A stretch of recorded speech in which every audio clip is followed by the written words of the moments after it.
25 years. That's how long Kimberly Langwell's family waited for answers. And where were her remains found?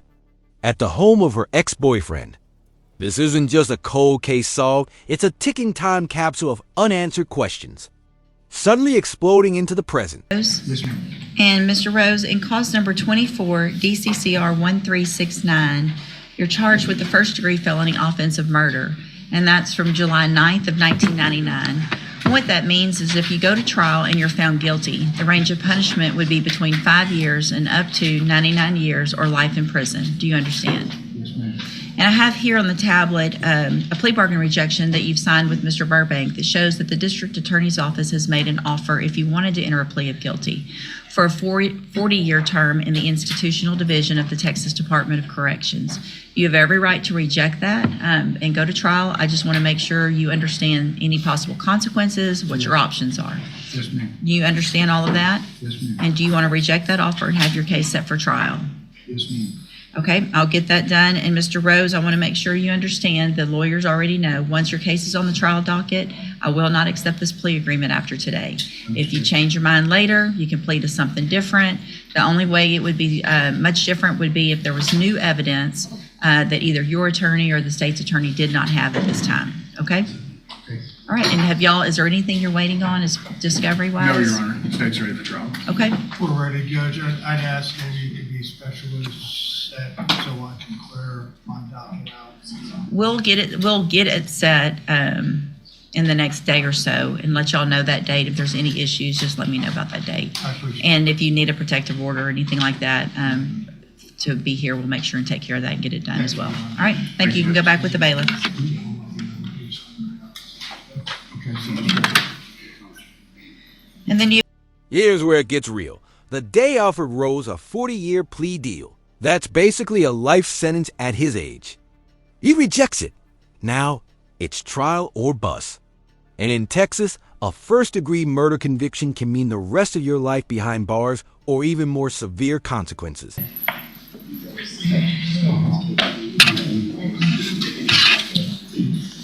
see.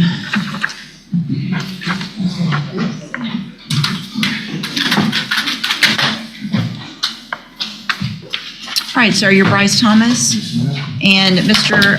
Thomas was previously in court, entered pleas of guilty in cause number 24, DCCR 0389 to the third-degree felony offense of prohibited weapon. Cause number 24, DCCR 0390, also a third-degree felony of possession of a prohibited weapon. Cause number 24, DCCR 0391, pled guilty to the state jail felony offense of theft of a firearm. Cause number 24, DCCR 0392, pled guilty to the lesser offense of indecency with a child by exposure, also a third-degree felony. There was no plea agreement. I have received and reviewed the pre-sentence report. Has everyone had an opportunity to review that report? state has. In addition, there is also the largest packet I've ever received of jail incident reports in a case. Did everyone have an opportunity to review those? Yes, I took an evening and 35 pages. I reviewed them one evening. State reviewed all 35 pages of it. In addition, the state has filed a state sentencing memorandum. Mr. Burbank, did you receive that and were you able to review it? Okay. Anything else, any objections or corrections or additions to the report? No, Judge. Uh, All right, Mr. Burbank, you may proceed. Your Honor, this is a very young kid that in a very short period of time stepped off the cliff and got himself in a lot of trouble. I will represent to the court when I was engaged by his family. One of my issues was the recovery of the weapons because they were law enforcement weapons. I will represent to the court that almost immediately, mysteriously, weapons ended up in my office in the front hallway and were returned to the sheriff's department. And I'd like the court to take notice that those weapons are off the street and back into the department. Could you speak up a little bit, please? Oh, back into the department. The would go open because I do not have a recommendation. You can place him on probation for a period of 10 years and see what he does. These are third-degree felonies that you can do. At the very end, state jail does, I believe, the theft of the firearm. You could put him in a state jail for a period of time and put him on probation for the other one. I would ask that if you are going. Let's pause, because in this second case, we're dealing with stolen police weapons, not just pistols. We're talking military-grade firepower in the hands of a teenager. And those 35 pages of jail incident reports? That's not a resume. You want to hand a judge. Just send him to the penitentiary. That maybe in reference to the sexual offense, that you do place him on probation, so that you can have some accountability for him once he got out for a period of time. That would give the court maybe whether or not he's learned his lesson. Now, as you peruse through the 35 pages of incident reports, and I'm not trying to be funny, because I've talked at length with Mr. Thomas about those, and he'd like to address the court on those. It is what it is, and that's not behavior of whether or not he would be able to follow the court's orders if he can't follow what's going on in jail for a period of time in reference to probation. I would ask that the court would ask Mr. Thomas. Yeah, go ahead. You have something to say? You don't have to say that. I could just say I'm just young, dumb, just being in jail at a young age and not really knowing that. I got write-ups. Yeah, but once you get several write-ups, the whole point of growing up is to learn from your mistakes. Yes, ma'am. Yes. So if you keep getting write-ups, then you can't just say I'm young and dumb, so I keep getting write-ups.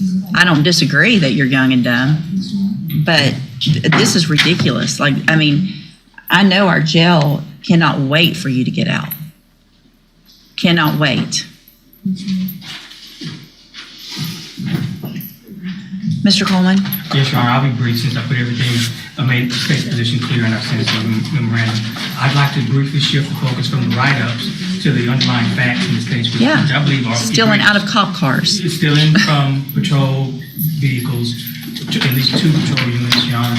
Detective Matt Dixon is here if you want to hear more details from the detective. But Your Honor, I think the audacity, the boldness to steal these weapons from a police car goes to show what exactly the nature of this defendant is and what we're dealing with here.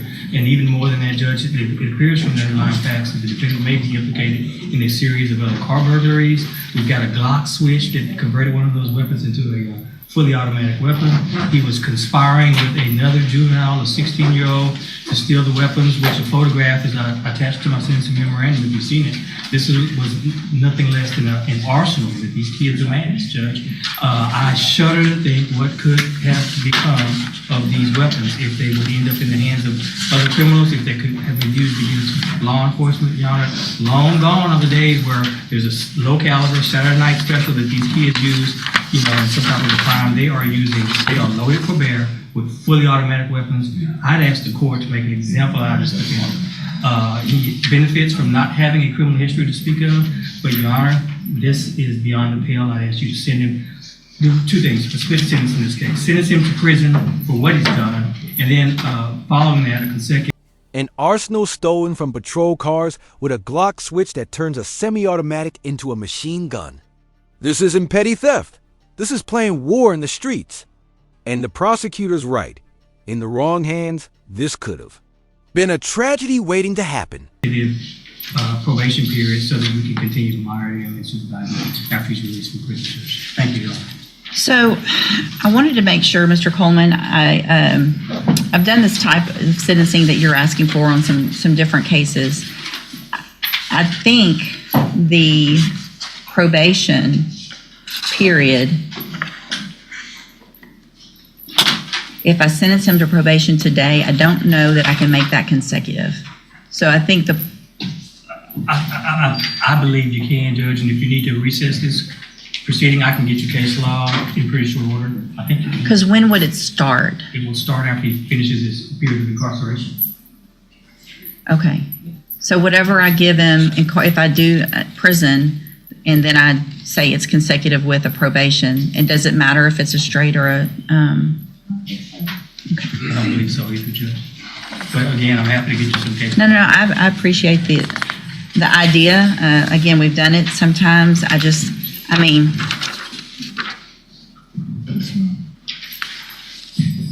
what are y'all doing? What are you doing with all these?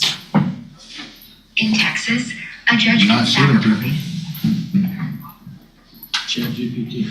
people. Sir? Not shooting people. Not shooting people yet. What are you shooting? Why would you have these? What are you getting these to shoot at?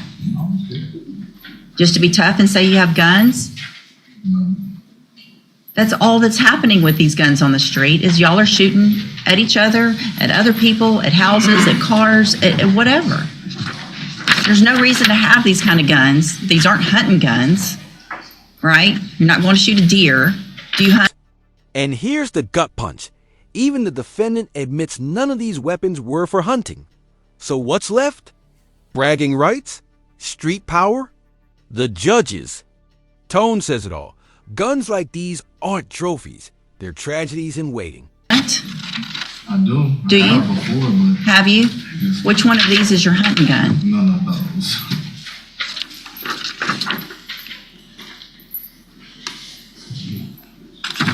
You thought you were pretty bad breaking into a cop's car, didn't you? That is some nerve. I mean, seriously, you're the second person I've had in 11 years that has had the nerve to do that.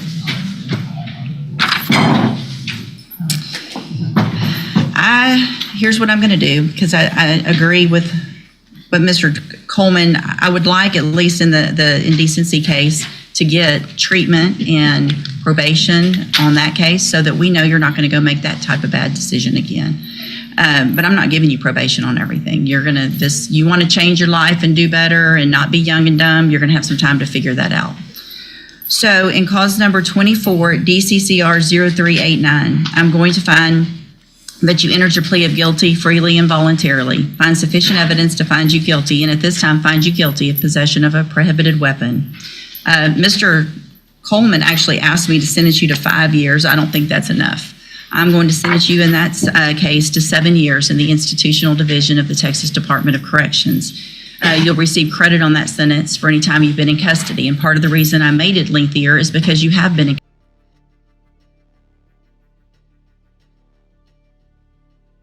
The sentence is a cocktail of prison time and long probation, a legal safety, net to keep eyes on him for years after release.